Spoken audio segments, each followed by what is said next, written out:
परमेश्वर थे और परमेश्वर हमारे बीच में उपस्थित है, ये विश्वास करते हैं। उसकी उपस्थिति का विश्वास बहुत कम लोग करते हैं। पता कैसे चलता है? जब मनुष्य सब प्रकार के गलत काम कर रहा है और कह रहा है परमेश्वर परमेश्वर, जबकि ये कहते हैं परमेश्वर सब जगह मौजूद है। अगर वो सर्वज्ञ है तो आप जो हरकत कर रहे हैं, आप जिस तरीके का गलत व्यवहार कर रहे हैं, वो देख रहा है कि नहीं देख रहा है? अब फिर आप अपने धर्म को लेकर खड़े हो जाते हैं, कितने धार्मिक है प्रभु, हम तो ये नहीं, हम तो ये चाहते हैं, हम तो किसी का बुरा नहीं चाहते। वो तुम्हारे जीवन में उस गलत व्यवहार को देख रहा है जिससे लोगों को बुरा लग रहा है, अब फिर तुम धर्मी बन के खड़े हो गए। तो लोगों के जीवन में जो आपको देख रहे हैं वो क्या कहेंगे? पाखंडी। पाखंड का मतलब क्या होता है? दिखावा। दिखावा कुछ करना और व्यवहार, आप अपने चरित्र के अनुसार व्यवहार करते हैं लेकिन आप दिखावा कुछ और कर रहे हैं, यह है पाखंड। और पाखंड करने वाले लोगों को कभी भी लोग उनकी बातों पर विश्वास नहीं करते, उनकी गवाही पर भी विश्वास नहीं करते। हालेलुया। अब जो वचन आपको मिल रहा है वो दिलों को छेदने वाला है, चुभने वाला है। अगर नहीं चुभ रहा है इसका मतलब आपका विवेक जला हुआ विवेक है, उसमें सेंसेशन नहीं है। और ऐसे व्यक्ति के जीवन में कुछ नहीं, परमेश्वर कुछ नहीं कर सकता, क्योंकि परमेश्वर सबसे पहले अपने वचन के द्वारा हमारे हृदय को तैयार करता है। और अगर हृदय वचन के अनुसार नहीं तैयार हुआ तो परमेश्वर से आपको कुछ नहीं मिलेगा। पुराने नियम में वचन परमेश्वर था और वचन देहधारी हुआ और मनुष्य के पापों को मिटाया अपनी शारीरिक मृत्यु से, तीसरे दिन जी उठा और अब वो जीवन देने वाली आत्मा है। तो परमेश्वर आत्मा है, लेकिन इससे पहले परमेश्वर वचन है। पहले क्या है? तो आप वचन को प्राथमिकता नहीं देंगे तो परमेश्वर आत्मा आपके जीवन में उसका क्रोध भड़केगा। वो बाइबल का सार बोल रहे हैं आपसे। इन्हीं बातों को हम पार्ट्स में आपके सामने रखते हैं स्टडी में, क्योंकि ये गहन अध्ययन के विषय है। ये हम आपको कहानियां सुनाकर भ्रमित नहीं करना चाहते। हमें भी बहुत कहानियां मालूम है, एक से एक इलस्ट्रेशंस हैं, लेकिन परमेश्वर के वचन के रेफरेंस के बिना वो इलस्ट्रेशन काम नहीं करेगा, वो उदाहरण काम नहीं करेगा। ये प्राचीन काल से ऐसे ही आ रहा है। जहां तक हम लोग पहुंचे हैं विवेक पर, पुराने नियम में विवेक शब्द नहीं पाया जाता है। क्यों नहीं पाया जाता है? उसका कारण है। पहला कारण, विवेक शब्द ग्रीक से आ रहा है। ग्रीक भाषा अन्य जातियों की भाषा है और ग्रीक भाषा में पर्यायवाची वर्ड्स होते हैं, लेकिन हिब्रू में पर्यायवाची नहीं होते। आपको पता चला कितना भयानक ग्रामेटिकल डिफरेंस है दोनों भाषाओं में। हिब्रू लैंग्वेज में पर्यायवाची या समान अर्थी शब्द नहीं पाए जाते हैं, लेकिन ग्रीक भाषा में पाए जाते हैं। जो बाइबल के एडिशंस आपको मिलते हैं, वो एडिशन में ज्यादातर जो एडिशन हुआ है वो न्यू टेस्टामेंट में हुआ है, ओल्ड में नहीं हो सकता। उन्होंने समानार्थी शब्दों को वहां पर ये शब्द हटा के दूसरा शब्द लगा दिया ताकि लोगों को समझने में आसानी हो, इजीली अंडरस्टैंडेबल हो जाए। लेकिन ये ग्रीक की बात थी। ग्रीक से जब और अदर ट्रांसलेशन होते हैं तो उसमें फिर ट्रांसलेशन एरर्स आ जाते हैं, क्योंकि हर भाषा, जितनी भाषाएं बोली जाती है पूरी दुनिया में, हर भाषा में, ज्यादातर भाषाओं में ग्रामर नहीं है। आप चाहे अपनी भाषा चेक कर लीजिएगा, उसमें ग्रामर नहीं पाई जाती है। प्रोनाउंसिएशन मायने रखता है। जब कोई व्यक्ति किसी भाषा का प्रोनाउंसिएशन गलत करता है तो उसकी मीनिंग गलत हो जाती है, चाहे वो बंगाली लैंग्वेज हो, चाहे वो पंजाबी लैंग्वेज हो, चाहे वो कोई लैंग्वेज हो। उसकी प्रोनाउंसिएशन ऐसे ही हिब्रू में लिखा। हिब्रू लैंग्वेज में प्रोनाउंसिएशन ज्यादा इंपॉर्टेंट था, लेकिन नए नियम में ग्रामेटिकल चेंज आया। यहां पर पर्यायवाची शब्द इस्तेमाल किए जाते हैं ताकि आपको उस चीज को किसी हद तक हल किया जाए। हालेलुया।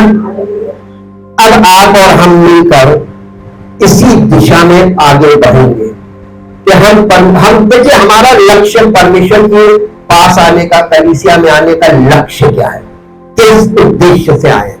उद्देश्य ज्यादा मायने रखता है। आप जब कोई काम करते हैं तो आपके अंदर उस काम के प्रति एक उद्देश्य होता है कि नहीं होता है, और आप उसी उद्देश्य के लिए ही काम करते हैं। लेकिन आप परमेश्वर पर विश्वास करते हैं तो क्या किसी उद्देश्य के लिए करते हैं? नहीं, उद्देश्य होता है। गलत मत बोलिएगा। आप परमेश्वर के पास ऐसे ही नहीं आ गए। इतना अच्छा शरीर कोई नहीं है जो परमेश्वर से प्यार करता हो, उसे परमेश्वर से कोई मतलब नहीं है। प्रभु से हम तुझसे मिलने आए हैं, हम तुझे प्यार करते, ऐसा कोई नहीं है। सच है। तो आपका उद्देश्य क्या है, ये मायने रखता है। अगर आपका उद्देश्य शारीरिक अभिलाषाएं हैं तो आपके लिए बैड न्यूज है। बैड न्यूज ये है वो आपकी शारीरिक अभिलाषाओं को पूरा नहीं करेगा, चाहे आप इस बात को सुनकर दोबारा ना आना। परमेश्वर को भीड़ मिलती है। परमेश्वर के पास इतने लोग पूरी दुनिया में हैं कि अगर एक मंडली में 10 लोग भी हैं तो करोड़ों मंडलियां हैं।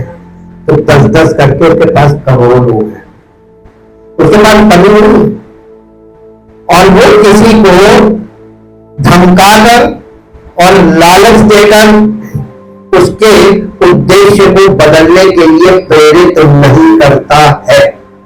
हालेलुया। कभी किसी को किसी प्रकार का कोई लालच, हम तो आपको लालच के विरोध में बोलते हैं। अगर आप लालच से आए तो आपको मिलेगा कुछ नहीं, क्योंकि वो लालची को देता नहीं। परमेश्वर किसको देता है? नहीं, किसको देता है ना? परमेश्वर कहता पहले मेरे परिवार में जन्म लो। स्पिरिचुअल लाइफ वहां से शुरू होती है।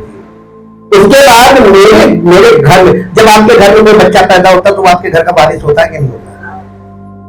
वो मांगता तब देते हैं या वो पैदा होता तो वारिस हो जाता है? जन्म लेते ही वो वारिस है। और अगर कोई बच्चा आपके घर में जन्मा नहीं है तो क्या वो आपके घर का वारिस हो सकता है? अब यहां से समझ लीजिए, कॉमन सेंस लगा लीजिए। अगर आप बॉर्न अगेन नहीं है तो आप परमेश्वर के परिवार के नहीं है। आपको परमेश्वर की ओर से कुछ मिलेगा?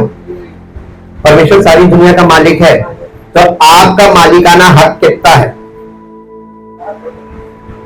पूरी दुनिया ये हमारे पिता का, सारा सब कुछ मेरे पिता का है। आप जहां चाहो वहां रह सकते हो, जहां चाहो वहां जा सकते हो, और आप इस पृथ्वी पर स्वामित्व का आपके पास अधिकार है। मेरे साथ एक पद निकालिए जो आपको मिलेगा, उत्पत्ति की पुस्तक,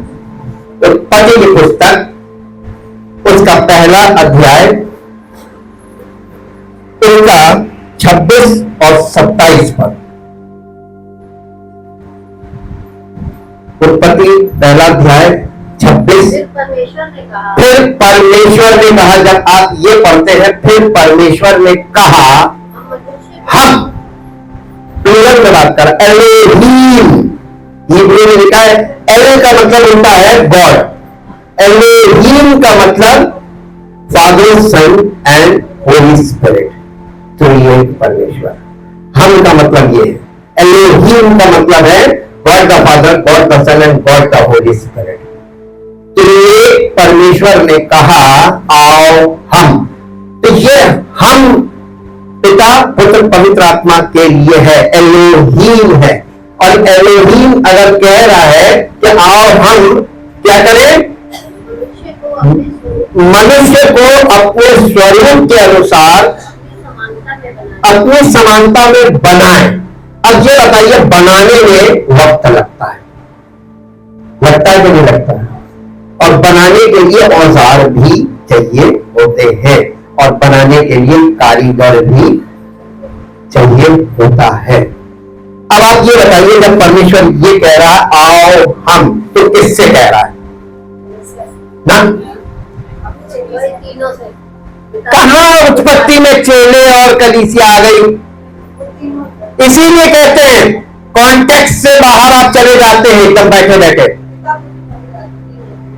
ये किससे कह रहे थे? आपस में बात कर रहे थे। हालेलुया। डांट पढ़नी बहुत जरूरी है, डांट से बुद्धि खुलती है।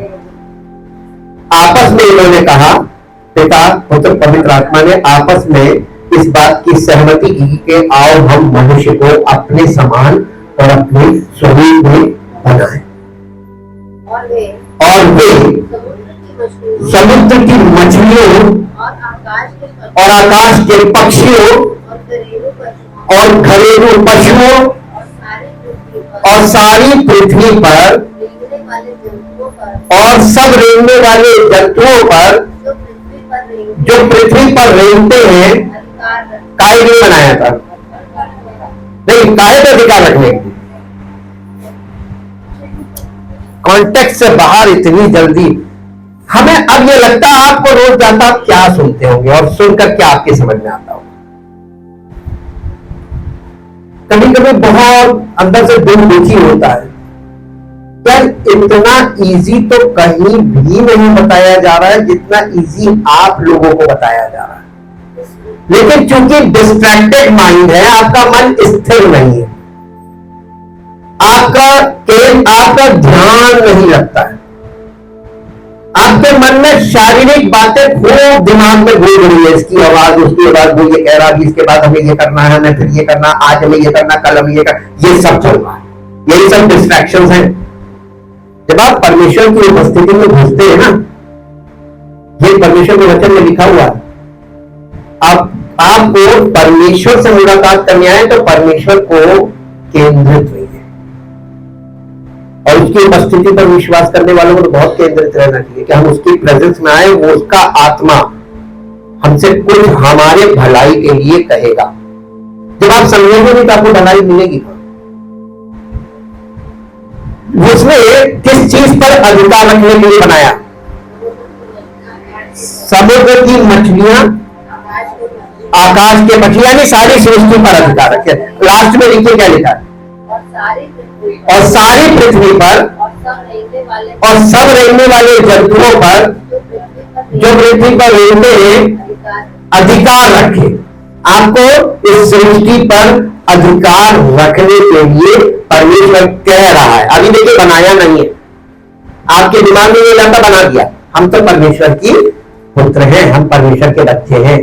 परमेश्वर के बच्चों का स्वभाव आपके स्वभाव से मिलता नहीं है।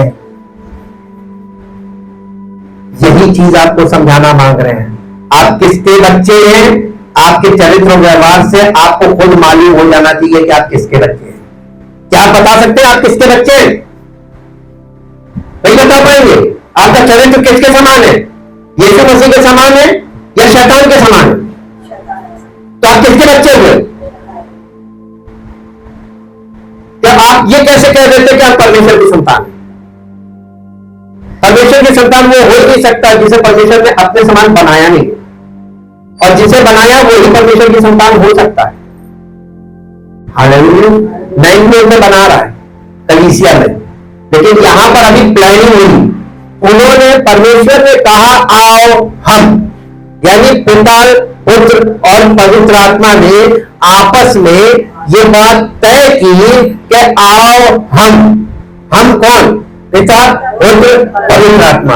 आओ हम मनुष्य को अपने समान और अपने स्वरूप में बनाएं। अपनी समान, अपने समान, अपने स्वरूप में। समानता का मतलब होता है इन हिज लाइकनेस, मतलब in the nature of God. परमेश्वर के स्वभाव में, पिता पुत्र पवित्र आत्मा के स्वभाव में, और परमेश्वर की छवि में। परमेश्वर आत्मा है, तो परमेश्वर के बच्चे आते होने चाहिए, यस या नो? यहां पर बैठा कोई व्यक्ति आत्मिक नहीं है, तो क्या परमेश्वर के बच्चे हैं? यही बात नए नियम में बहुत गहराई से समझाने का प्रयास पौलुस कर रहा है, क्योंकि कलीसिया परमेश्वर के संतानों के लिए एक प्रकार से गर्भगृह है। गर्भगृह, गर्भगृह क्या होता है?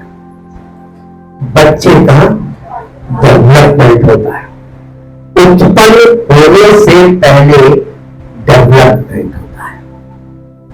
कलीसिया परमेश्वर का गर्भगृह है, जहां पर आत्मिक बच्चों का उत्पन्न होने से पहले या प्रकट होने से पहले उनका पालन पोषण होता है। और जो बच्चा बॉर्न अगेन होने लगता है, उसके जीवन से उसकी महिमा प्रकट होने लगती है। अब इसको इंग्लिश में पढ़िए। God said let us, let us means ये प्लूरल है। God said let us, to whom God is speaking? Father, Son and the Holy Spirit। ये परमेश्वर, त्रिएक परमेश्वर आपस में बात कर रहे हैं, पिता पुत्र पवित्र आत्मा आपस में बात कर रहे हैं। And God said let us make, हाँ, मेक मैनकाइंड, हम मानव जाति को बनाए। बनाए के लिए हिब्रू में वर्ड है आशा। हिब्रू में दो वर्ड है, बारा एंड आशा। परमेश्वर ने आत्मा के द्वारा उत्पन्न किया बारा, और परमेश्वर ने बनाया आशा। तो परमेश्वर पहले उत्पन्न करता है अपनी संतान को और फिर उसको बनाता है। देखिए, आप फिजिकली देखें तो भी यही है। पहले संतान गर्भ में अपने आप बनने नहीं लगती, पहले कंसीव होता है कि नहीं होता है? बिना कंसीव के क्या बेबी डेवलप होगा? तो गर्भ के अंदर पहले कंसीव होता है ना। आपके विवेक में जिस दिन सुसमाचार कंसीव होता है उस दिन, और उसके बाद आपके विवेक में परमेश्वर की संतान का जब तक पूरा स्वरूप कंप्लीट नहीं हो जाता, बॉर्न अगेन नहीं हो सकते। हालेलुया। क्यों नहीं लोग विश्वास कर पा रहे? सिंपल आंसर है, बॉर्न अगेन नहीं, परमेश्वर की संतान नहीं है।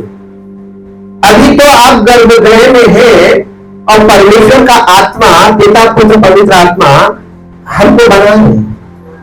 उसने क्या कहा था? आओ हम मनुष्य को अपनी समानता में और अपने स्वरूप में बनाए। ये बोला था ना, लेकिन ये तो नहीं बोला कि हमने अपने स्वरूप में बनाया है, डिक्लेयर तो नहीं किया था ना। या तो वो प्लानिंग कर रहे कि हम बनाए। ठीक, आगे पढ़िए। हैं? नहीं, हिंदी में। और वे मछलियों और आकाश के पक्षियों और घरेलू पशुओं और सारी पृथ्वी पर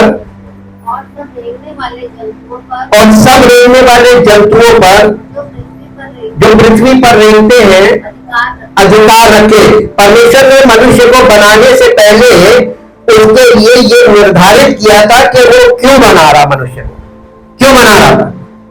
सारी पृथ्वी पर अधिकार रखे। आप जमीन के इतने टुकड़े पर अधिकार रखते हो, वही आप अपनी रजिस्ट्री पढ़ के देख लीजिए तो उसमें साफ साफ लिखा हुआ है, जिस दिन गवर्नमेंट को चाहिए आप मना नहीं कर सकते, you are only caretaker of that land, government ले लेगी आपसे। तो आप जिस जमीन के टुकड़े का स्वामित्व दिखाते हैं उसके स्वामी है ही नहीं। अपनी रजिस्ट्री के अनुसार आप पढ़ के देख लीजिएगा जाके, हर रजिस्ट्री में ये लाइन होती है, जिस दिन सरकार को चाहिए वो आपकी जमीन दे देगी, मुआवजा दे के खत्म, जाओ दूसरी ले लेना। लेकिन आप अपनी जमीन के भी स्वामी नहीं। हमारे देश में तो फिर भी आपके पास अपनी जमीन, आप कहते हैं मेरी जमीन मेरा घर, लेकिन आप चाइना चले जाइए पड़ोस में, वहां किसी नागरिक का कोई मकान नहीं, सब गवर्नमेंट के मकान होते हैं और उनको लीज पर दिए जाते हैं। हालेलुया।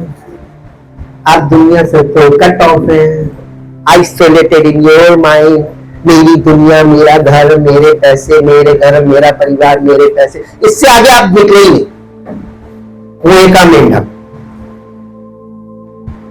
इसलिए आप परमेश्वर को नहीं जानते। आपको ये नहीं मालूम है दुनिया किसने बनाई है, दुनिया कितनी बड़ी है। हालेलुया। परमेश्वर ने, आगे पढ़िए, तब परमेश्वर ने मनुष्य को अपने स्वरूप के अनुसार, अब यहां पर बात किसकी की जा रही है? हिंदू, मुस्लिम, सिख, ईसाई, जैन, बौद्ध, पारसी, किसकी की जा रही? परमेश्वर ने किसको बनाया? अगर आप साइंस, हम लोग विज्ञान के युग में, आप टेक्नोलॉजी को बहुत अपना आगे रखते हैं, आप कहते हैं हम कुछ नहीं मानते, हम विज्ञान को मानते हैं। तो अगर आप विज्ञान को मानते हैं तो आप अपने आप को रिलीजियस क्यों कहते हैं? हम फलाने रिलीजन से। आप फंस गए अपने तर्क में, क्योंकि विज्ञान मनुष्य को होमो सेपियंस बोलता है। बायोलॉजी में होमो सेपियंस बोला गया। तो होमो सेपियंस कौन है? कौन कौन से? परमेश्वर ने किसको बनाया था? होमो सेपियंस बनाया था ना। और आज ये होमो सेपियंस अपनी पहचान अपने रिलीजन से देते हैं। हम तो फलाने रिलीजन है, ये क्यों नहीं कहते कि हम हिंदुस्तानी? हम अपने राष्ट्र को संबोधित नहीं करते, हम अपने रिलीजन को संबोधित करते हैं और राष्ट्र से ऊपर रिलीजन को रखते हैं। क्या ये संविधान के अनुसार सही है? नहीं है। इसी को कहते हैं कम्युनल माइंड। आप सांप्रदायिक मानसिकता में जीवन व्यतीत कर रहे हैं। आपका माइंड कम्युनल माइंड, आप अपनी कम्युनिटी को, अपना रिलीजन को, अपनी पहचान बताते हैं। परमेश्वर ने किसको बनाया था? तो आप क्या है परमेश्वर के वचन के अनुसार? अब आप देखिए, बाइबल हमसे रिलीजन की बात करती है कि इंसानियत की बात करती है? इंसानियत किसी को नहीं पसंद है आज के युग में, क्योंकि सब लोग चरित्र में खराब है, सब लोग चरित्र में खराब है, सब जिसको मौका मिले इधर की उधर करने की फटाक से तैयार। आपकी प्रवृत्ति, ये आपका स्वभाव है। आप इसकी बात उससे, उसकी बात उससे, ये करने के आदी है। आपको अपने विवेक को जांचना नहीं आता, आप दूसरों को जांचते हैं, दूसरों के कपड़ों को देखकर जांचते हैं, दूसरों की हरकतों को देखकर जांचते हैं। मान लीजिए आप किसी के यहां कोई झगड़ा हो रहा है, आप कहेंगे देखो उनके क्या हो रहा है, और दूसरे दिन आप क्या होगा तब? वो कहेगा देखो क्या किसके यहां नहीं होता? किसके यहां जवान बच्चे होंगे? सबके घर में है ना। तो सबके घर की एक ही दशा है। इसका मतलब ये सब पाप में है, सब पतन में, हम सब एक है ना। अब ये मान लीजिए कि आप अलग नहीं है, अपने आप को धार्मिक मत समझिए। आप 4 बार धार्मिक स्थल में जाकर मत्था टेक लेंगे, इसका मतलब कि आप धर्मी नहीं है। आप क्यों जा रहे हैं? आपके विवेक को रोज कभी जा रहे हैं। अभी हम मुद्दे में आएंगे तो आपको पता चल जाएगा विवेक के बारे में।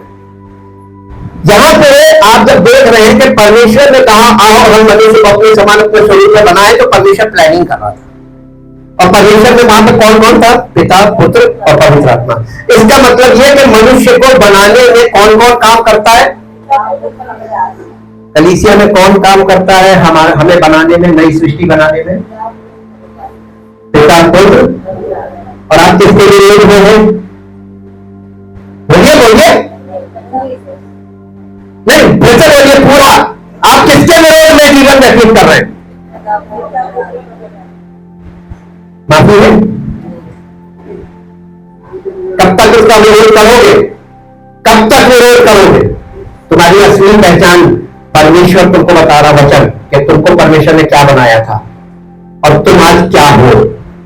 Check yourself from inside. अपने अंदर आपको झांक के देखना है। आगे बढ़िए। परमेश्वर ने मनुष्य को अपने स्वरूप के अनुसार उत्पन्न किया। परमेश्वर का स्वरूप क्या है? What is the image of God? परमेश्वर आत्मा है। तो परमेश्वर ने मनुष्य को उत्पन्न किया। तो पहले क्या उत्पन्न हुआ? शरीर क्या आत्मा? आत्मा। तो परमेश्वर ने मनुष्य की आत्मा, परमेश्वर ने मनुष्य को आत्मिक रूप से उत्पन्न किया। इसी को नए नियम में बॉर्न अगेन। जब तक कोई नए सिरे से जन्म ना ले, स्पिरिचुअल बॉर्न ना हो, वो परमेश्वर के राज्य में नहीं जा सकता, या परमेश्वर के परिवार का हिस्सा नहीं बन सकता, हकदार नहीं बन सकता। ऐसे करिए, आपके परमेश्वर से आपको कुछ मिलेगा? आप किसके, या आपके पड़ोस का व्यक्ति, आपके मोहल्ले का व्यक्ति, आपके गांव का व्यक्ति आपके घर पे आके कह दे कि हमारा इस संपत्ति का अधिकार है, आप दे देंगे? आप क्या करेंगे उसके साथ? आप उसे कहेंगे वापस जाओ, वापस जाओ, हमारे घर में जन्मा बच्चा इस घर का अधिकारी होगा। हालेलुया। लेकिन आगे कौन नियम आ गया? आगे भी सुन लीजिए। अब यह नियम आ गया है कि घर में जन्मा बच्चा भी अधिकारी नहीं है माता पिता की संपत्ति। ये नया नियम है। अब तो माता पिता जिसके नाम कर दे वो है अधिकारी। कानून मालूम है? कितने को मालूम है? कुछ लोगों को मालूम है। आप अपने माता पिता की संपत्ति के अधिकारी नहीं है, हक नहीं रखते।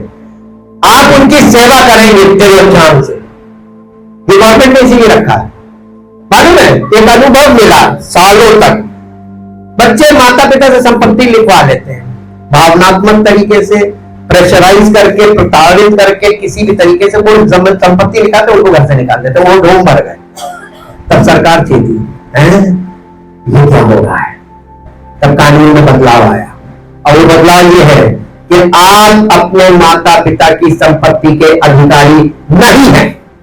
दुख लगा होगा सुन के, यंग जनरेशन को झटका लगेगा, क्योंकि इन्हें कानून नहीं मालूम है। जिस दिन स्पष्ट हो गया तो उनको पता चल जाएगा कि अगर बेटा इनके सेवा नहीं करेंगे और इन्होंने कहीं भी दे दी, वो किसी को दे दे, बैंक को दे दे, किसी ट्रस्ट को दे दे, किसी को दे दे, उनके विवेक पर छोड़ दिया गया, आपको कुछ नहीं मिलेगा। हालेलुया। परमेश्वर ने भी इसी तरीके का प्लान रखा है। समझना चाहिए। विवेक तो बात हो रही है, आपका विवेक सोया हुआ है, आप आउटडेटेड है, आपके पास कानून के प्रति आप जागरूक नहीं है। यहां पर परमेश्वर ने मनुष्य को अपने स्वरूप में उत्पन्न किया। परमेश्वर आत्मा है, तो परमेश्वर ने आत्मिक तौर पर उत्पन्न किया अपने ही स्वरूप के अनुसार। परमेश्वर ने उसको उत्पन्न अपने स्वरूप, यानी परमेश्वर का आत्मा और आत्मिक तौर पर मनुष्य को उत्पन्न किया, ताकि मनुष्य का आत्मा परमेश्वर की आत्मा के साथ एक ट्यून हो जाए। जी, और नर और नारी करके उसने मनुष्य की सृष्टि की, और परमेश्वर ने उन्हें आशीष दी। किसको? आत्मिक मनुष्य को आशीष दी, और उनसे कहा फूलो फलो और पृथ्वी में भर जाओ, और पृथ्वी को अपने वश में कर लो, और समुद्र की मछलियों और आकाश के पक्षियों और पृथ्वी पर रहने वाले सब जंतुओं पर अधिकार रखो। पृथ्वी को अपने वश में कर लो। इसको इंग्लिश में पढ़िए। सो गॉड क्रिएटेड का मतलब होता है किसी चीज की सृष्टि करना। जी है। So God created man in his own image, in the image and likeness of God, he created him, male and female, he created them, and God blessed them and said to them, be fruitful, multiply and fill the earth and subdue it. Subdue it का मतलब क्या होता है ना? subdue it का मतलब होता है अपने वश में, अपने अधिकार में कर लो, नहीं अपने कंट्रोल में कर लो, अंडर योर डोमिनियन, उस पर तुम्हारा शासन हो। ये एक ऐसा वर्ल्ड है ये आपको यहां के बाद फिर नहीं मिलेगा। सब्ड्यू वर्ड गायब है। इसके बाद जब आप 9वें अध्याय में आते हैं उत्पत्ति के, जल प्रलय के बाद, तो परमेश्वर ने नूह और उसके पुत्रों को भी आशीष दी थी और उनसे कहा था फूलो फलो पृथ्वी भर जाओ, लेकिन सब्ड्यू नहीं बोला। क्यों नहीं बोला? अब उत्पत्ति के दूसरे अध्याय में आते उसने आदम को भूमि की मिट्टी से रचा और उनके नथनों में जीवन का श्वास फूका और आदम जीवित प्राणी बन गया।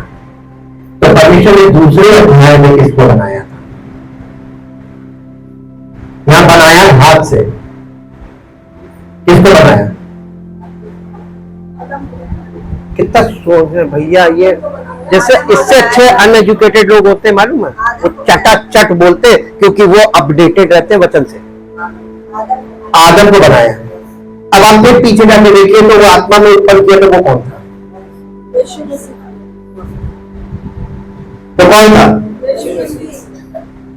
आत्मा से उत्पन्न हुआ और फिर वो 9 ईयर में आत्मा से उत्पन्न हुआ। हुआ तो नहीं हुआ? तो कौन था जिसको सारा अधिकार था? उसने अपने 2 चेलों ने आकर कहा कि हमें मंदिर का टैक्स देना है। पहला क्वेश्चन उसने किया, मंदिर का टैक्स क्या बच्चों को देना है? हम तो राजा को देना पड़ता है। उसने कहा फिर भी किसी को ठोकर ना लगे, मंदिर का टैक्स हम देंगे। और यीशु मसीह ने अपने चेलों को बुलाया, कहने लगा जाओ बंसी डालो नदी में और जो पहली मछली आए उसका मुंह खोलना, उसके मुंह में सिक्का मिलेगा, अपना मेरा टैक्स दे देना। यीशु मसीह ने बात सुनकर टेंशन नहीं करी थी, लो पैसा कहां से आएगा, टैक्स दे देगा।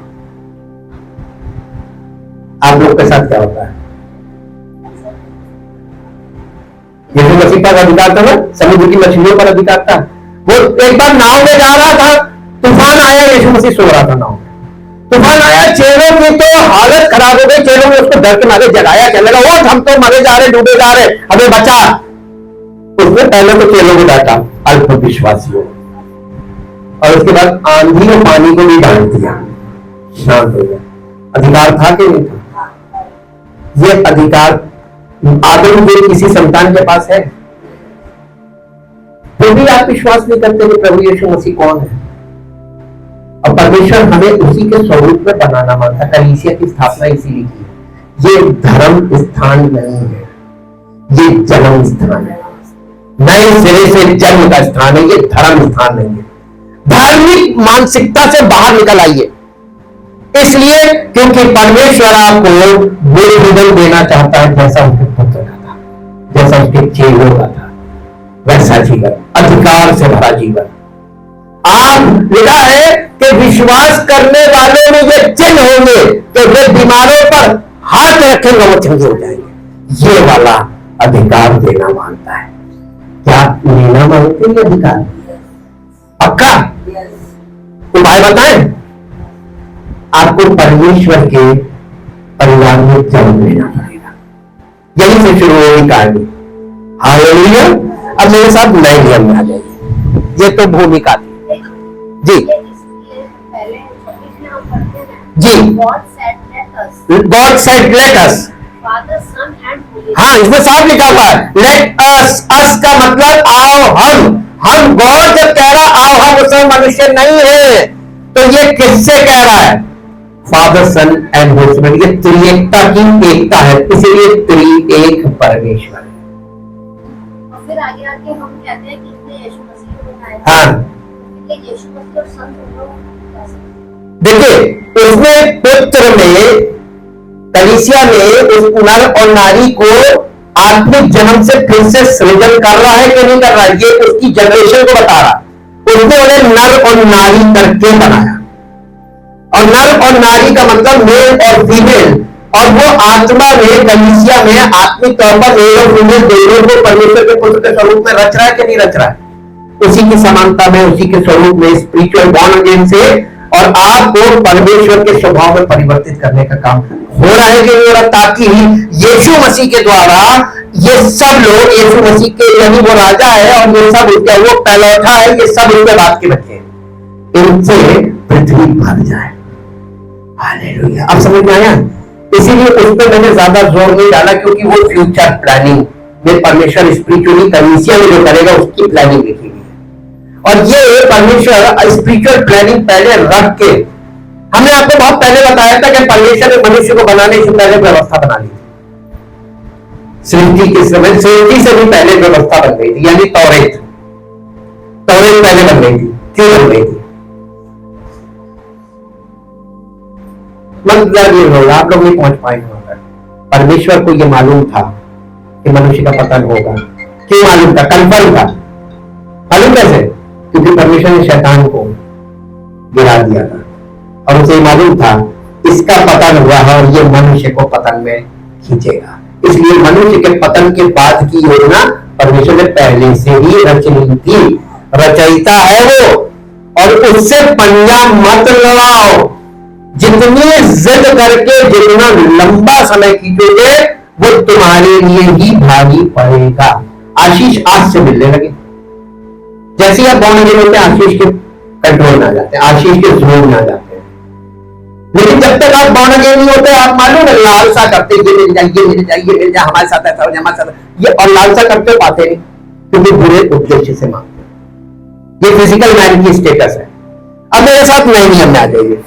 रोमियो की पत्री 6 अध्याय, इंग्लिश हिंदी दोनों में खोलिएगा। रोमियो की पत्री, the book of Romans chapter 6, पहला पद पढ़े। सो हम क्या कहें? क्या हम पाप करते हैं कि अनुग्रह बहुत हो? कदापि नहीं। तब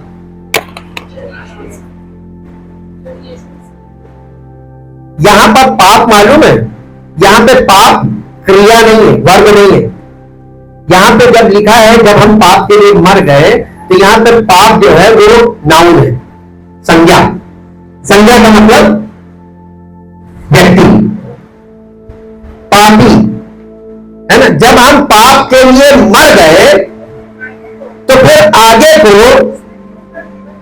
उसमें क्यों कर जीवन बिता। यहां पर वो पौलुस ये बता रहा है कलीसिया को कि जब तुम्हारा पापी स्वभाव, व्यक्तित्व, नाउन, वो उसकी जड़ खत्म हो गई। यीशु मसीह ने पाप को अपने ऊपर लिया और मृत्यु के द्वारा उसको नाश कर दिया, और पुनरुत्थान के द्वारा उसने पाप पर जयवंत होकर परमेश्वर की महिमा की कि नहीं की ना। और आज हर व्यक्ति जो कलीसिया से संबंध रखता है, अपनी इच्छा, अपने शरीर की इच्छा, अपने मन की इच्छा, अपने यानी सांसारिक जीवन में, शारीरिक जीवन में लिप्त है और पाप कर रहा है। अपने विचारों में पाप कर रहा है, अपने स्वभाव के लिए वो पापी स्वभाव है। तो आप जब पापी स्वभाव अभी कैसे काम कर रहा है, जबकि यीशु मसीह ने पाप को नष्ट कर दिया, तो वो स्वभाव हमारे अंदर क्यों काम कर रहा है, ये कह रहा है। आगे पढ़िए। क्या तुम नहीं जानते? देखिए ये क्वेश्चन आ रहा ना, क्या तुम नहीं, इसका मतलब लोगों के पास ये अवेयरनेस नहीं है, या उनके पास उनके विवेक में ये कॉन्शियसनेस नहीं है, चेतना नहीं है कि हम जितनों ने मसीह यीशु का बपतिस्मा लिया, उसकी मृत्यु का, यानी जितनों ने यीशु मसीह पर विश्वास किया और कलीसिया में आ गए, उन्होंने उसकी मृत्यु का, यानी उसकी मृत्यु के कारण आ पाए कि हमारे पापों को लेकर मर गया। यही है मृत्यु। तो वो जब आपके और हमारे पापों को लेकर मर गया और हम कलीसिया से दूर गए, और फिर भी हम पाप कर रहे हैं, पापी स्वभाव से, और पापी स्वभाव काम कर रहा है, क्यों? ये प्रश्न है जी। सो उस मृत्यु का बपतिस्मा पाने से हम उसके साथ गाड़े गए, ताकि जैसे मसीह पिता की महिमा के द्वारा मरे हुए में से जिलाया गया, वैसे ही हम भी कैसी चाल चले। लेकिन हम तो पुराने जीवन की चाल में देखते हैं, हमारा स्वभाव पापी स्वभाव, और अपने पाप के अनुसार जीवन व्यतीत कर रहे हैं, अपने स्वभाव के अनुसार। आप जो निर्णय लेते हैं कैसे लेते हैं? 1000 लोगों से आप पूछेंगे, लेकिन करते क्या मालूम? और कहावत भी है, सुनो सबकी। अब हम आपको एक चीज दिखाते हैं। न्यायों की पत्री में आइए, न्यायों की पत्री में, ये पतन की स्थिति है। न्यायों की पत्री उसका 2 अध्याय का 11 पद से पढ़िए। इसलिए इस्राएली वो करने लगे जो यहोवा की दृष्टि में बुरा है, बाल नाम देवताओं की उपासना करने लगे। वो अपने पूर्वजों के परमेश्वर यहोवा को, जो उन्हें मिस्र देश से निकाल लाया था, त्याग कर, ये यहूदी लोग हैं, त्याग कर फिर पराये देवताओं की उपासना करने लगे और उन्हें दंडवत किया और यहोवा को, इसका मतलब क्या है? चिढ़ाया। रिस दिलाई का मतलब चिढ़ाया। और ये काम यहूदी कंटिन्यूअसली, पीरियडिकली, यानी समय समय पर करते गए। तौबा भी करते गए और ये भी करते गए, तौबा भी करते गए, ये भी करते। तौबा कब करते थे? जब वो ऐसा करते थे, उसके बाद अभी आगे पढ़वाएंगे, आपको पता चल जाएगा परमेश्वर गुस्से में आता था और क्या करता था, उनके साथ क्या करता था, पनिश करता था, पनिश करता था। क्यों करता था? क्योंकि वो उसको चढ़ा रहे थे। आगे पढ़िए। वे यहोवा को त्याग करके बाल देवताओं की और अस्तोरे देवियों की उपासना करने लगे। इसलिए यहोवा का कोड का मतलब क्या होता है? WRATA। बेटा इंग्लिश में क्या लिखा है? So the anger of the Lord टिंडल, यानी जब उसका कोट भर जाता है, इसी को रॉथ बोलते हैं। Against Israel and he gave them into the power of blunderers। Hindi में पढ़ दीजिए।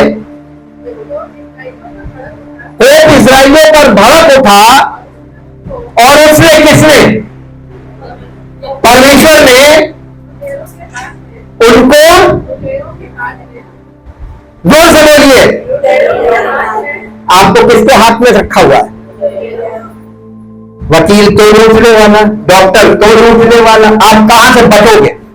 जो आपको पाएगा वो लूट लेगा, जो पाएगा, जिसके हत्थे चल गया वो लूट लेगा। आज के युग में देख लीजिए, न्याय वाला समय आ गया ना। परमेश्वर का विरोध करते करते हम कहां आ गए? दिखावा आप कुछ भी करिए, हम विश्वासी है ना। आपके बोलने से परमेश्वर आप पर विश्वास नहीं करता है। पवित्र आत्मा के फल नहीं प्रकट हुए, यू आर रॉन्ग, गलत। बोर्न अगेन नहीं हो, झूठ, पाखंड। हालेलुया, चोट लगे माफी। लेकिन जो सत्य है, लिखा है, वो आपको स्पष्ट होना बहुत जरूरी है। जी, लुटेरों के हाथ में कर दिया, जो उन्हें लूटने लगे। और उसने, किसने? परमेश्वर ने उनको चारों ओर के, दूसरा काम क्या करता मालूम है? आपके जितने दुश्मन हैं उनको आपके खिलाफ खड़ा कर देगा। सगे रिश्ते भी आपके दुश्मन बनके खड़े हो जाएंगे, गिर गए तुम। हालेलुया, क्या दिखा रहा था? देख, तो मेरे भी चढ़ा रहे थे, अब लो, झेलो। जी, और वे फिर अपने शत्रुओं के सामने ठहर ना सके। जहां कहीं वे बाहर जाते, वहां यहोवा का हाथ, किसका हाथ? अब आपको यह समझ में आएगा कि व्यवस्था विवरण में जब 28 अध्याय पढ़ते हैं कि यदि तू परमेश्वर की आज्ञाओं को चित्त लगाकर सुने और जैसा वो आज्ञा कह रही वैसा करने की चौकसी करे, तो तू भीतर आशीष होगा, भीतर आते समय, और आशीष होगा बाहर जाते समय। यानी यहोवा का तेरे विरोध नहीं होगा। और अगर तू ना सुने तो यहोवा का हाथ तेरे विरोध होगा। चाहे तुम भीतर आओ, चाहे बाहर जाओ, चाहे कहीं जाओ, तुम विदेश जाओ, तुम पनप नहीं पाओगे। हालेलुया, कितनी भयानक चीज है। जी, यस, कहां थे? जैसे यहोवा ने उनसे कहा था, परंतु यहोवा ने शपथ खाई थी, इस प्रकार वे बड़े संकट में पड़ गए। तो भी यहोवा उनके लिए न्यायी ठहराता था, जो उन्हें लूटने वालों के हाथ से छुड़ा। यानी परमेश्वर पनिश तो करता था, आप देखिए नेचर ऑफ गॉड, लेकिन अनुग्रह कैसे करता था? चलो ठीक है यार, इसको एक बार मौका दे दो, और किसी के द्वारा उनको छुड़ा भी देता था। हालेलुया। नेचर देखा, परमेश्वर पनिश करता था केवल किस लिए? मन फेरा, करेक्ट योरसेल्फ। और ये करते करते परमेश्वर युगों से यही करता आ रहा है। अब देखिए यहां पे इसका एक और पद पढ़ दीजिए, न्यायों की पुस्तक में एक और पद पढ़िए जो आपको मिलेगा। इसका अध्याय है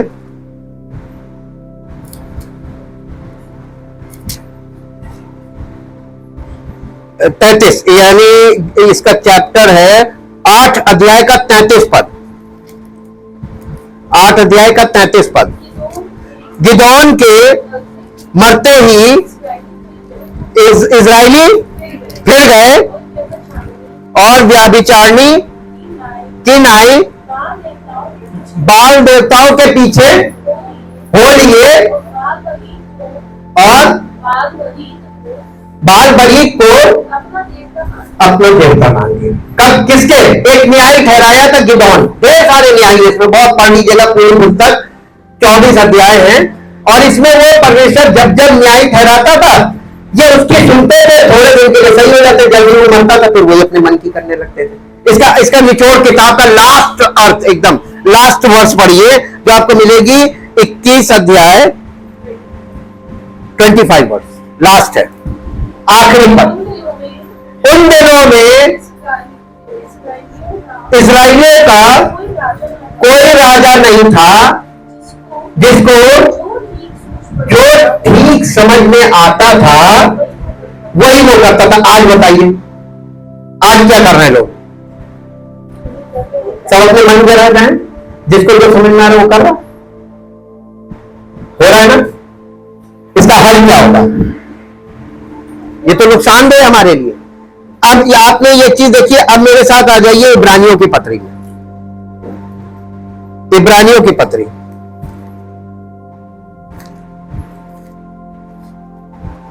9 अध्याय।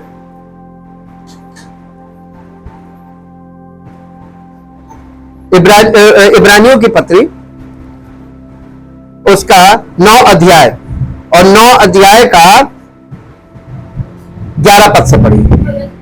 परंतु जब मसीह आने वाली अच्छी अच्छी वस्तुओं का महायाजक होकर आया, तो उसने और भी बड़े और सिद्ध तंबू से होकर, जो हाथ का बनाया हुआ नहीं, अर्थात इस सृष्टि का नहीं, और बकरों और बछड़ों के लहू के द्वारा नहीं, पर अपने ही लहू के द्वारा एक ही बार परम पवित्र स्थान में प्रवेश किया और अनंत छुटकारा पाया। ऐसा छुटकारा जिसका कोई अंत नहीं, अनंत छुटकारा।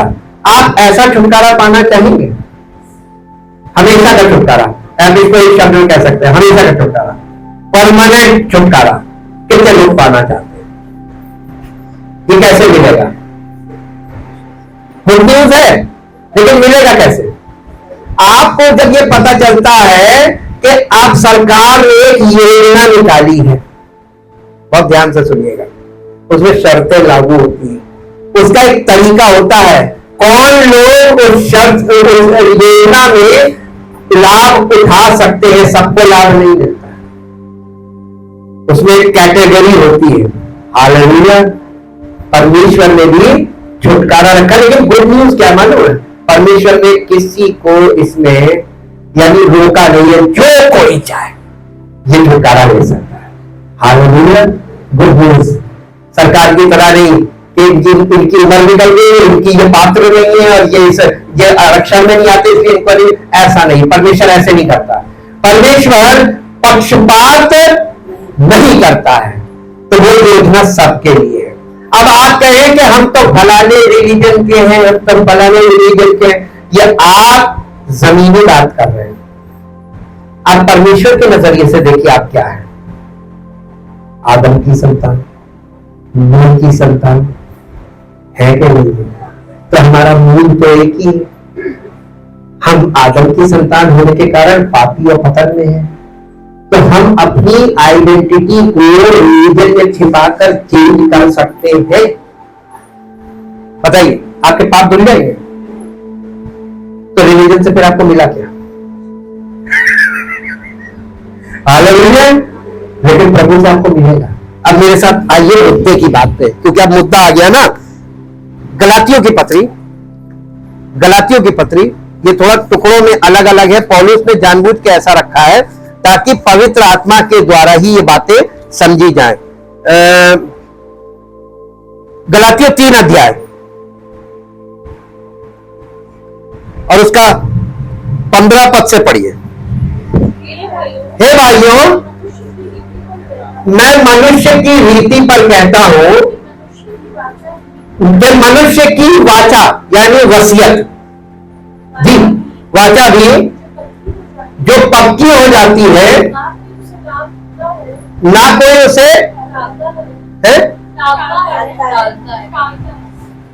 टालता है और ना बढ़ा सकता है। एक्चुअली टाल सकता है, बढ़ा सकता है, यहां पे ये वर्ड आना चाहिए था, ग्रामर गलत हो रही है। देखिए, जब आप वसीयत बनाते हैं, आपने वसीयत लिखवाई और आपकी बनाई हुई वसीयत में वो रजिस्टर्ड हो जाती है, उसके बाद कोई उसमें कुछ घटा बढ़ा सकता है? क्यों नहीं बढ़ा सकता? क्यों नहीं घटा सकता? वो रजिस्टर्ड है, अब उसमें कोई परिवर्तन नहीं किया जा सकता, जैसी वैसी रहेगी। जी आगे, निदान प्रतिज्ञाएं यानी प्रोमिसेस ऑफ गॉड, प्रतिज्ञाएं इब्राहिम को और उसके वंश को दी गई। वो ये नहीं कहता कि वंशों को, जैसे बहुतों के विषय में कह रहा है, पर जैसे एक। एक्चुअली मालूम क्या, यहां पे आप समझ लीजिए मुद्दा। अब्राहम के वंश से सारी पृथ्वी पर लोग जितने सब अब्राहम के वंश के, लेकिन सारे वंशों को अब्राहम के को जो परमेश्वर ने आशीष दी थी, वो सारे अब्राहम के वंशों के लिए नहीं है। ये दुख की बात होगी। किसके लिए है? केवल अब्राहम के एक वंश को। जी, पर जैसे एक के विषय में कि तेरे वंश को, और वो वंश मसीह है। अब आप देखिए, जब आप पीछे हिस्ट्री में जाते हैं, अब्राहम की एक संतान थी इस्माइल, ये पहला था। उसके बाद सारा से पैदा हुआ था परमेश्वर के वायदे के अनुसार, परमेश्वर की ओर से, और वो है इसहाक। और उसके बाद सारा की मृत्यु के बाद उसने एक और शादी की थी, वो अन्य जाति स्त्री थी, उसका नाम था कतूरा। उससे भी संतानें पैदा हुई, वो सब अन्य जाति। इस सब अब्राहम की संतान है। यही यहां पे बता रहा है, सारे वंशों को, अब्राहम के सारे वंश को 3 वंश निकले वहां से, और इन सबको आशीष मिली, केवल एक को दिया, वो है इसहाक।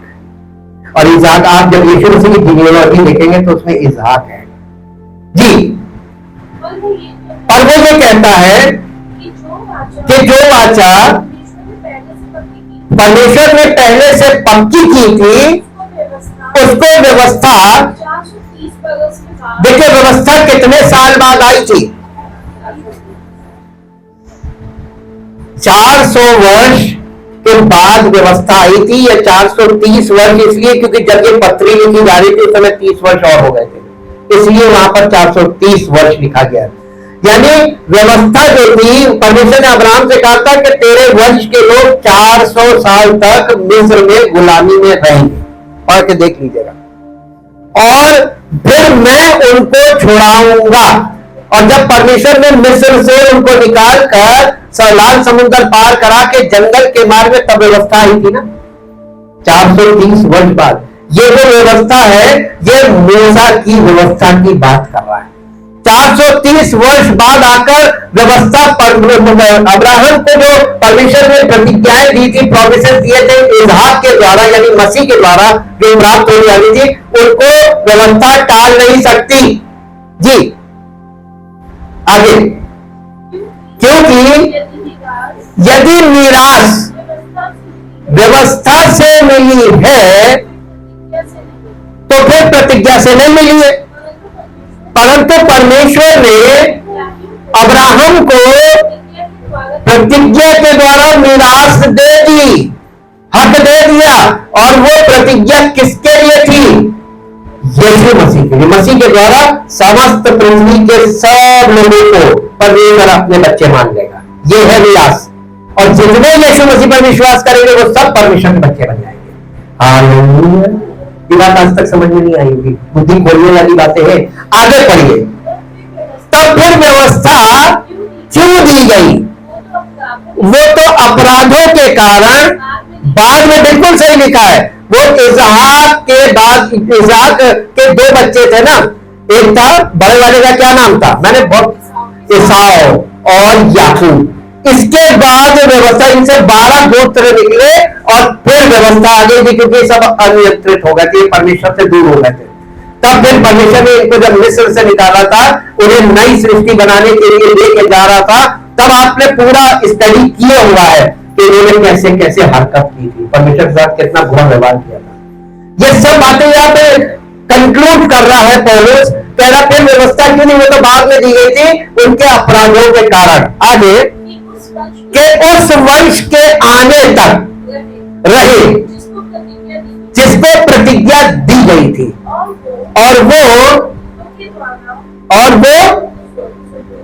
स्वर्गदूतों के द्वारा एक मध्यस्थ के हाथ ठहराई गई। आगे, मध्यस्थ तो एक का नहीं होता, परंतु परमेश्वर एक ही है। तो क्या व्यवस्था परमेश्वर की प्रतिज्ञाओं के विरोध में है? कदापि नहीं, हरगिज नहीं। क्योंकि यदि ऐसी व्यवस्था दी जाती जो आपको और हमको वो जीवन दे सकती जो परमेश्वर के बच्चों का जीवन, तो सचमुच धार्मिकता व्यवस्था से होती। आगे, परंतु पवित्र शास्त्र ने सबको, सारा रिलीजन, ये देश रिलीजन को भी परमेश्वर ने सबको, सारा रिलीजियस जितने भी रिलीजन है सबको पाप के अधीन कर दिया, ताकि वो प्रतिज्ञा जिसका आधार यीशु मसीह है, यीशु मसीह, फिर ग्रामर गलत हो रही, जिसका आधार यीशु मसीह पर विश्वास करना है, विश्वास करने वालों के लिए पूरी हो जाए। आप यीशु मसीह पर विश्वास करना चाहते हैं लेकिन आप कर नहीं पा रहे। क्यों?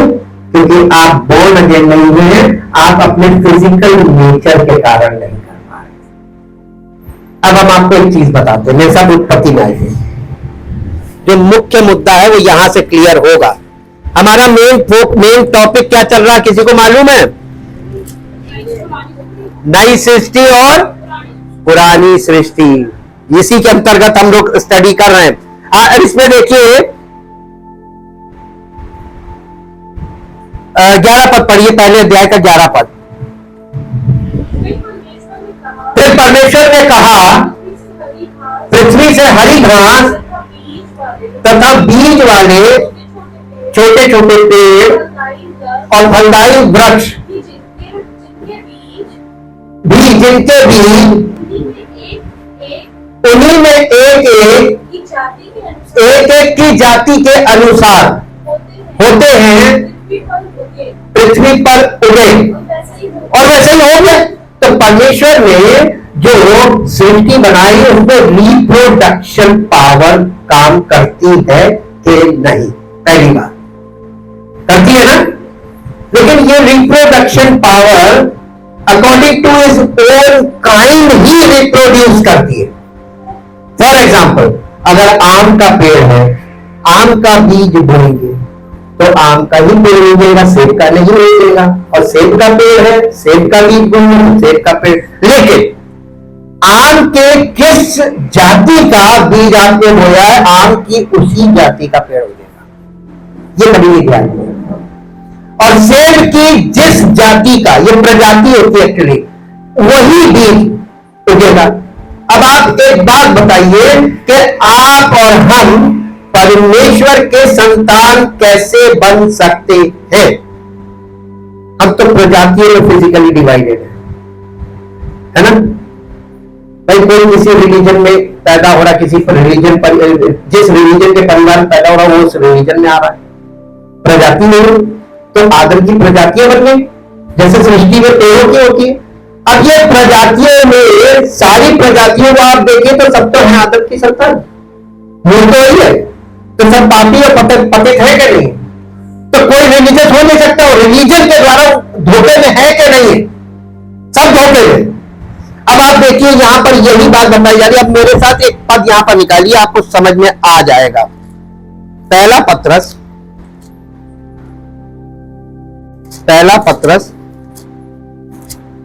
उसका पहला अध्याय और उसका 23 पद पढ़िए। क्योंकि तुमने नाशवान नहीं पर अविनाशी बीज से, वो अविनाशी बीज है क्या? परमेश्वर की संतान कहां से पैदा हो रही? ये स्पिरिचुअल बॉर्न अगेन कैसे हो रहा है?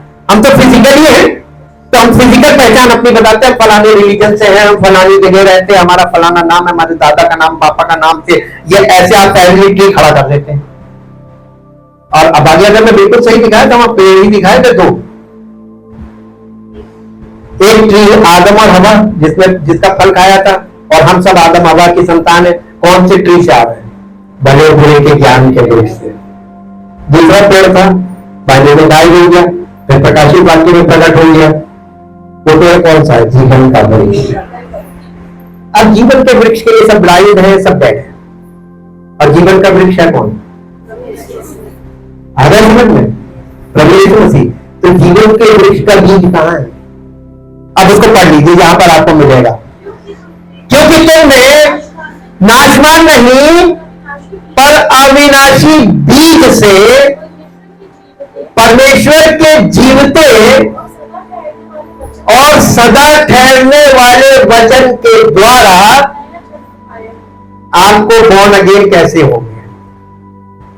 परमेश्वर के जीवते वचन पर विश्वास करके अंगीकार करना, पश्चाताप करना और समर्पण करने के द्वारा। अगर ये बीज आपके अंदर जाएगा, आपके विवेक में, आपके मन के अंदर ये विकसित होगा, और आपके जीवन में ये ऐसा भाव आपके हृदय का प्रकट करेगा कलीसिया में कि देख के पता चल जाएगा ये जिंदगी बदल गई, बॉर्न अगेन हो गया। हालेलुया। तो वो बीज क्या है?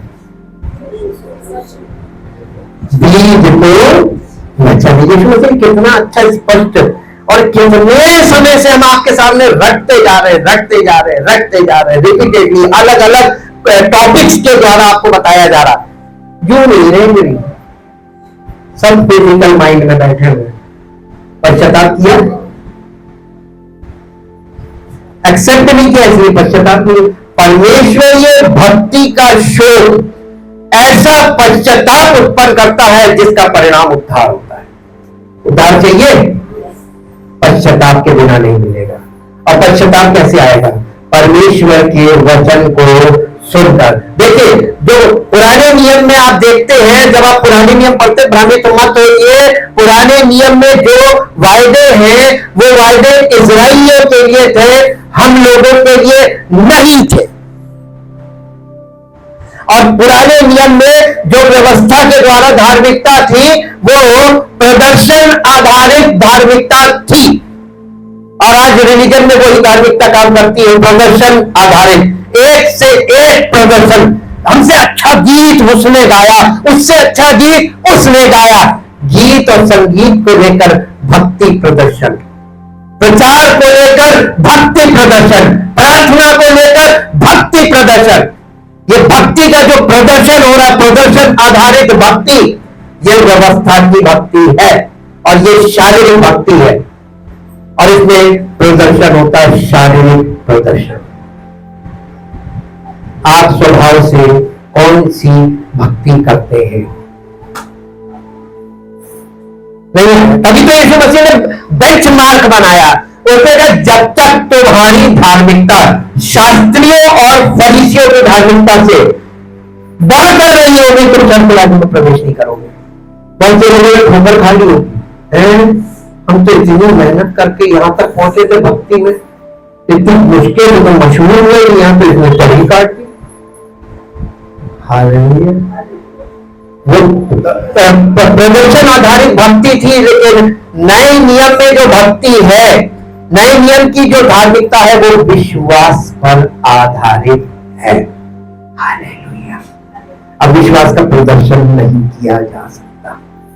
आपके भले चरित्र को देखकर, आपके भले कामों को देखकर लोग आपकी तारीफ करेंगे, लेकिन आप लोगों से तारीफ प्रदर्शन के आधार पर नहीं करा सकते। हालेलुया। कौन सी भक्ति? आप जो प्रदर्शन कर रहे हैं वो प्रदर्शन, लास्ट में मेरे साथ एक पद निकालिए ताकि हम लोग कंक्लूजन पे आ जाएं। मत्ती रचित सुसमाचार 23 अध्याय, मत्ती रचित सुसमाचार 23 अध्याय पहले पद से पढ़िए। तब यीशु ने भीड़ से और अपने चेलों से कहा, शास्त्री और फरीसी मूसा की गद्दी पर बैठे हैं, इसलिए वो तुमसे जो कुछ कहे वो करना और मानना, परंतु उनके जैसे काम मत करना। अब यहां यीशु मसीह ने बंद बोली, इसको आगे उसने एक्सप्लेन किया। आगे पढ़िए। क्योंकि वो कहते तो है, ये जितने भी प्रदर्शन आधारित धार्मिकता वाले हैं ना, जो है, ये आपको इस चीज के लिए प्रेरित करते हैं और कहते हैं ये करो, खुद नहीं करते जी। वो एक ऐसे भारी बोझ को जिनको उठाना कठिन है, बांधकर उन्हें मनुष्यों के भक्तों के कंधों पर, कन्वेंशन होगी, पैसे आप लोग देंगे। हो रहा है कि नहीं हो रहा? किसके कंधे पे आ रहा बोझ? जितना भी आप देख रहे रिलीजन में, वो सब कुछ किसके कंधों पे हो रहा? भक्तों के कंधों पे जी। परंतु आप उन्हें अपनी उंगली से भी, अपना भाग नहीं, हम तो सेवक हैं जी। वो अपने सब काम, देखिए आप यीशु मसीह क्या समझाना मांग रहे थे, वो अपने सब काम। क्या आप अपनी भक्ति मसीहत में ये भक्ति नहीं है कि अपने काम लोगों को दिखाने के लिए करो, प्रार्थना लोगों को दिखाने के लिए करो कि हम देखो कितनी अच्छी प्रार्थना कर लेते हैं? ये दिखावे वाली प्रार्थना मत करो, पाखंडी हो। ये वो लोग करते थे और आज भी वही किया जा रहा है। कौन अगे भी लोगों को दिखाने के लिए, लोगों को दिखाने के लिए करते हैं, वो अपने तावीजों को। देखो मैंने इतने लोगों को सुसमाचार सुनाया, मैंने इतनी कन्वेंशन करी, मैंने इतने बपतिस्मे किए, ये प्रदर्शन आधारित है कि नहीं है? हालेलुया। क्या इससे वो स्वर्ग के राज्य में प्रवेश कर जाएंगे? अब आप याद कीजिए यीशु मसीह का थे, यानी न्याय के दिन, बहुतेरे मुझसे कहेंगे मैंने तेरे नाम से ये किया, मैंने तेरे नाम से। कौन से लोग कहेंगे? प्रदर्शन आधारित धार्मिकता वाले, मिनिस्ट्री वाले। और मैं उनसे कहूंगा तुमने कुकर नहीं किया, वो कुकर भी नहीं है जिसका चर्चा में खोल के याद करा। आगे पढ़ दीजिए एक दो पद। और अपने वस्त्रों की कोड़े बढ़ाते, यानी हम जितना बड़ा चोगे का ढेर होता था उतना बड़ा फरीसी। जे नागों में मुख्य मुख्य जगह वे बाजारों में मुख्य मुख्य जगह और सभा में और सभा में मुख्य मुख्य आसन और बाजारों और बाजारों में में नमस्कार नमस्कार मनुष्यों में रब्बी कहलाना, यानी परमेश्वर की ओर से हम गुरु हैं। I am a teacher from God. Rabbi कहलाना, गुरु कहलाना पसंद करते थे जी। परंतु तुम रब्बी मत कहलाना, यीशु मसीह ने अपने चेलों को बोला था कि तुम रब्बी मत कहलाना, मतलब गुरु मत कहलाना, क्योंकि तुम्हारा वो कौन है? अगर आपने इस महागुरु के अलावा कोई गुरु बनाया, ये गुरु आपको कहेगा जाओ उसी को चलो फॉलो करो जी। और तुम सब मसीह अपने उसने क्या बोला था? और आज कलीसिया में जाके देखिए, ये सीनियर है और ये असिस्टेंट, एसोसिएट पास्टर, ये असिस्टेंट पास्टर, ये जूनियर पास्टर, ये वर्शिप पास्टर, ढेर सारी पोस्टें क्रिएट कर दी। सब मसीह में भाई भाई है कि नहीं है? वो भाईचारा कहां गया जी?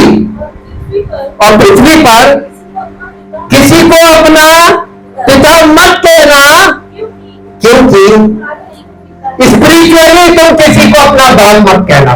एक बायोलॉजिकल फादर तुम्हारा है, उसके बाद दूसरा तुम्हारा एक ही पिता है, वो है परम पिता परमेश्वर। उसके अलावा किसी को बाप मत कहना जी। और स्वामी भी ना कहलाना, और स्वामी भी ना कहलाना, मास्टर भी ना कहलाना, क्योंकि तुम्हारा एक ही स्वामी है, अर्थात मसीह। जो तुम में बड़ा हो वो तुम्हारा। और प्रदर्शन आधारित धार्मिकता में क्या होता है?